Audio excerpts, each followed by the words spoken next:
أعوذ بالله من الشيطان الرجيم بسم الله الرحمن الرحيم ألف لام را كتاب أنزلناه إليك لتخرج الناس من الظلمات إلى النور.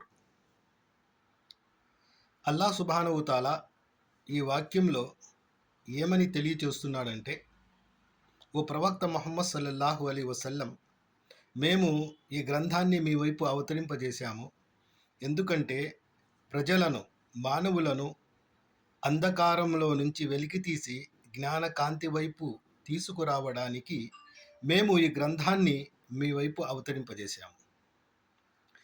ముందుగా మనం తెలుసుకోవాల్సిన విషయం, అల్లాహ్ సుబ్హానహు తాలా మానవులను ఎందుకు సృష్టించాడు. అల్లాహ్ సుబ్హానహు తాలా ఖురాన్ గ్రంథంలో తెలియజేస్తున్నాడు, వమా ఖలక్తుల్ జిన్న వల్ ఇన్సా ఇల్లా లియాబుదూన్. మేము మానవులను, జిన్నాతులను ఎందుకు సృష్టించామంటే కేవలం తనను సృష్టించిన సృష్టికర్త అయినటువంటి ఏకైక దైవం అల్లాహ్ను మాత్రమే ఆరాధించడానికి అని అల్లాహ్ సుబ్హానహు తాలా తెలియజేస్తున్నాడు. దురదృష్టవశాత్తు ప్రాపంచిక జీవితంలోకి ప్రవేశించిన ఈ మానవుడు ప్రాపంచిక హంగు ఆర్భాటాలకు, స్వల్పమైన సుఖాలకు ఆకర్షితుడై తనను సృష్టించిన నిజ సృష్టికర్తను మరిచాడు. తను అనుసరించవలసిన నిజ ధర్మాన్ని విస్మరించాడు. తాత ముత్తాతల కాలం నాటి ఆచార దురాచార మూఢనమ్మకాలను గురుడ్డిగా పాటించుకుంటూ అజ్ఞానాంధకార తిమ్మిరాలలో కొట్టుమిట్టాడుతూ నరకం వైపునకి పయనిస్తున్నటువంటి తరుణంలో అల్లాహ్ సుబ్హానహు తాలా మానవులనే ప్రవక్తలుగా చేసి ఈ భూమిపై ప్రభవింపజేశాడు.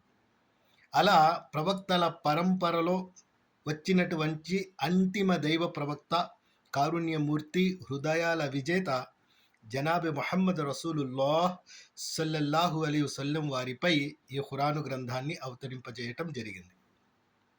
ఎందుకు అవతరింపజేశామా అంటే, అజ్ఞానాంధకారాలలో ఉన్నటువంటి ఈ మానవుణ్ణి, మూఢనమ్మకాల ముసుగులో ఉన్నటువంటి ఈ మానవుణ్ణి జ్ఞాన కాంతి వైపుకు, అంటే నిజ విశ్వాసం వైపుకు, సృష్టికర్త అయినటువంటి అల్లాహ్ సుబ్హానహు తాలా పై నమ్మకం మరియు విశ్వాసం ఉంచడానికి, నిజ విశ్వాసం వైపు మరల్చడానికి అల్లాహ్ సుబ్హానహు తాలా ఈ ఖురాను గ్రంథాన్ని అవతరింపజేశాము అని అల్లాహ్ సుబ్హానహు తాలా ఖురాను గ్రంథంలో తెలియజేస్తున్నాడు.